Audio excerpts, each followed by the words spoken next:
Praise the lord. దేవుని నామాన్ని మహిమ గాక. మరక్షరాలు కలుసుకున్న భాగ్యాన్ని దేవాదేవుడు మనకు అందించినందుకు దేవుడికి వందనాలు చెల్లిస్తూ వాక్యబోధానికి వెళ్దాం.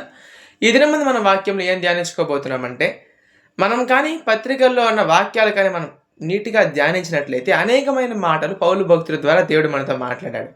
అందులో ఒక మాట కనిపిస్తుంది, అదేమిటంటే మిమ్మల్ని మీరు దేవుని ఎదుట యోగ్యులుగా ఉంచుకొనుడి అంటూ పౌలు భక్తుడు మాట్లాడుతూ ఉంటాడు. హల్లెలూయా.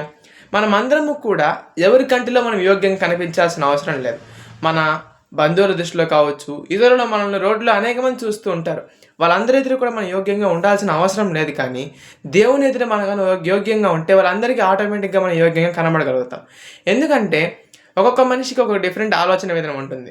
కాబట్టి వాళ్ళ ఆలోచన విధానానికి మనం యోగ్యంగా ఉండకపోవచ్చు. కానీ అదే మనం దేవుని ఆలోచన విధానానికి పరంగా మనం కానీ యోగ్యంగా ఉంటే అందరికీ కూడా మనం యోగ్యంగా కనిపించగలుగుతాం. కాబట్టి ఎలాగైతే పెద్దలు కూడా చెప్పారో, పరుని నోరు నిన్ను పొగడాలి, నీ నోరు నిన్ను పొగడకూడదు అన్నట్టు, మనం ఇతరుడి దృష్టికి యోగ్యంగా కనపడకపోయినా దేవుని దృష్టికి మాత్రం యోగ్యంగా కనిపించే వరకు తయారు చేయబడతాం. ఈ వాక్యం దేవుడు దీవించి ఆశీర్వదించిన ఆమేన్.